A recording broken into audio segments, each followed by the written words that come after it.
He was 40 when it happened, not young enough to start over easily, not old enough to be done. The job had been part of his identity for years, a routine, a quiet proof that he was useful. When it ended, it didn't feel dramatic. No shouting, no slammed doors, just a short meeting, a few careful words, and a box he carried to his car. At first, he told himself it was temporary, a pause, a chance to breathe. But the days that followed felt heavier than he expected. Mornings came without structure, no commute, no reason to rush. And somehow that freedom felt unsettling. He began to notice the silence. The house felt different during the day, too quiet, too still.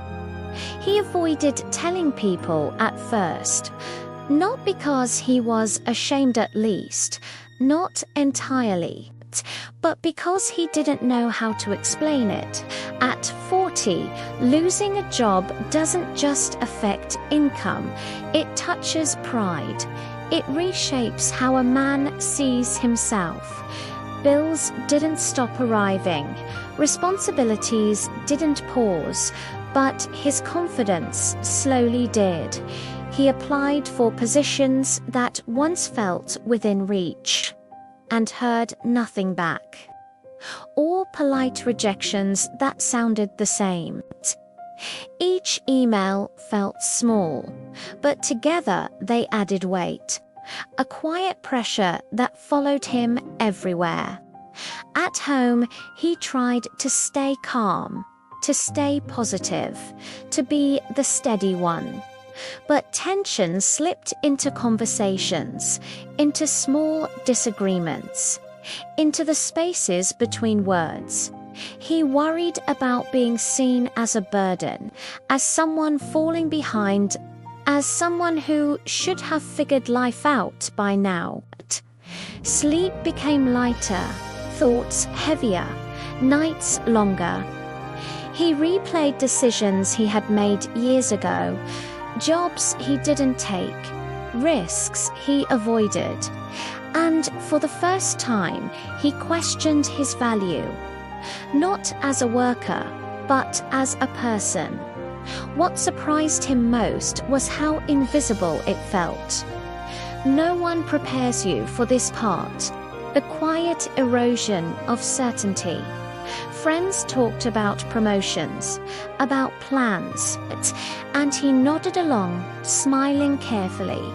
He learned how to hide uncertainty well, how to say, "I'm figuring things out," without revealing how lost he felt. But somewhere in that stillness, something shifted. Without a title to lean on, he was forced to sit with himself. With fears he had ignored, with strengths he had underestimated. He noticed small things again.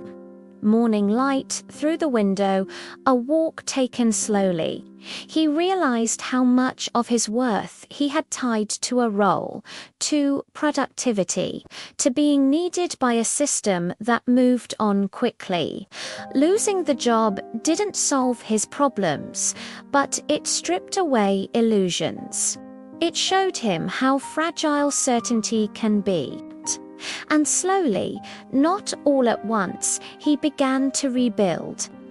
Not just a career, but a sense of self that didn't disappear with a paycheck. Losing a job at 40 can feel like losing direction, but it also reveals how much of life exists beyond titles and routines. Sometimes what feels like an ending is simply a pause asking us to redefine what truly matters. If this story stayed with you, you're not alone in it. Some chapters are meant to be felt quietly before they move forward. Thanks for listening.